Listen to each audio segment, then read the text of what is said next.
Hello everybody, MightyNifty here, and today we're going to be making Kraut Runzas, or Bierocks, or Piroshkis.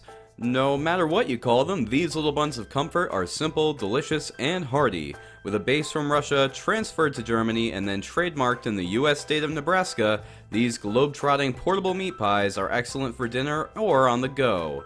Thanks to Reddit user ThunderSnake7 for the suggestion. Now let's get started. We're going to start this one off by making the dough, which is just a basic bread dough. In a bowl, we'll add in our salt and our bread flour using a scale to measure the ingredients by weight. This is important because too much salt can result in dead yeast, so measure accurately.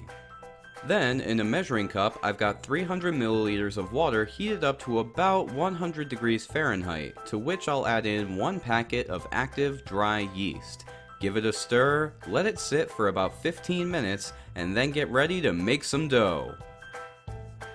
In my stand mixer, I have the dough hook spinning at the lowest speed. To that, I'll slowly add the yeasty water along with a tablespoon of sugar, and then let this knead for about 5 minutes. If the dough is too dry, feel free to add more water, and if it's too wet, toss in some more flour until you get a pretty smooth consistency in the end.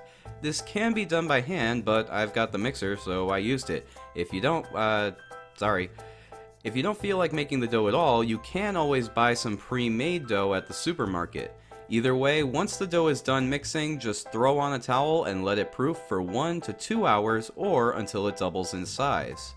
Once the dough has finished its first proofing, take the dough ball and turn it onto a floured surface. Then knead the ball for a minute or two until it becomes one bouncy, smooth ball. It should feel kind of like a pillow. Then cut it into 6 even pieces. For my recipe, I'm making 6 pockets, but if you want more or less, that's up to you.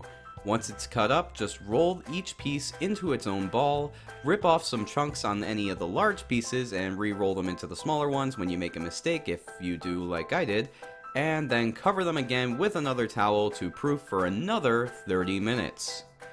Now, while all this proofing is going on, it's the perfect opportunity to make the filling. This is an incredibly simple mix, but a classic that's been proven to work time after time.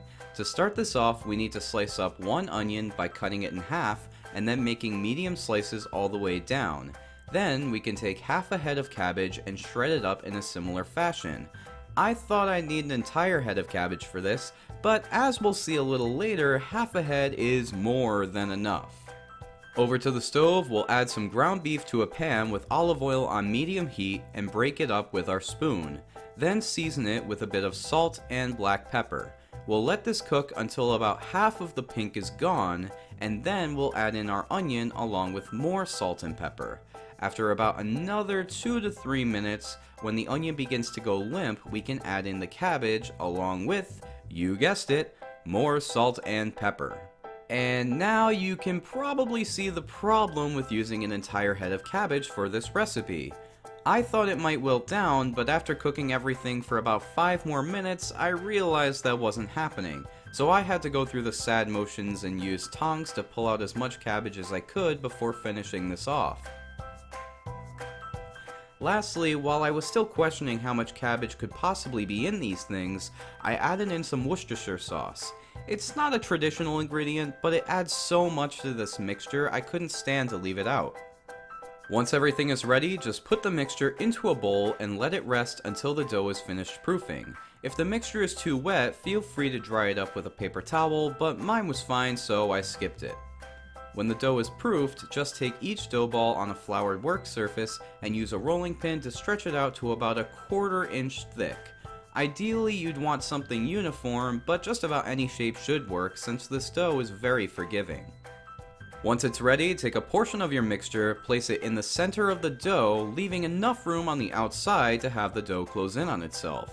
You want to have a good amount of the filling here, otherwise you'll basically be eating beef-flavored bread instead of beef in a portable bread pocket. Next, just fold the back over to meet the front, fold over the sides, and you're good to go. Of course, any shape will work here, but I went with the half moon.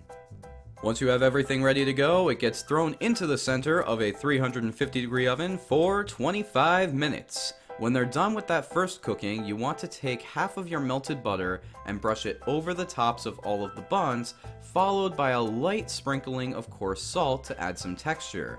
Then pop them back into the oven for another 5 to 10 minutes or until they're golden brown. Give them another layer of butter and your runzas are done. Warm, delicious, and great on the go, these globe-trotting Hot Pockets are a great meal anytime. Of course, these can be customized any way you like, whether it be with more spices, different fillings, or maybe something completely original. But I kept this mostly traditional to show off the basics. And thanks again to Thundersnake7 for the suggestion. Well, I hope you all enjoyed this recipe. The ingredient list is in the description box down below. If you have a suggestion for a recipe, comment down below and yours might be next. Subscribe for more nifty recipes, like and share this video to spread the love, and as always, have a mighty nifty day today.